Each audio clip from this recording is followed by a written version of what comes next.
Guys, ang hirap maningil nung nangutang sa akin. Grabe yung drama niya eh. Kaya pinautang ko siya. Ngayon, ang hirap niya lang hagilapin. Ang hirap na niyang i-message. Tinataguan na ako. Mukhang kailangan ko pa kayang magdrama para mabayaran ako.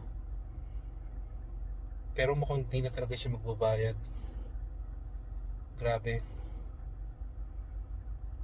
Minsan nakakainis din eh.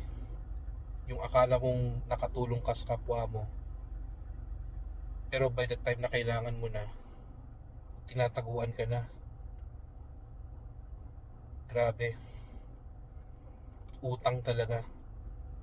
Panira ng pagkakaibigan. Marami ng nasirang friendship o relasyon ng magkakamag-anak dahil sa utang. Ilang buwan na kitang sinisingil. Lagi na lang pangako. Yung pinautang ko sa'yo, pinaghirapan ko yun. Imbis na ibili ko ng gamot sa mga ibili ng mga pangangailangan sa bahay, ng groceries, pambayad sa gasolina, pandagdag sa gastusin, wala.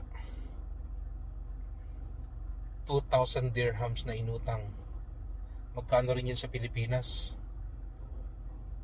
Mga mahigit 23,000. Bayad ka na. Hindi ka nahirapang mangutang sa akin dahil sa drama mo. Pero hirap na akong maningil sa'yo. Nakaka-stress.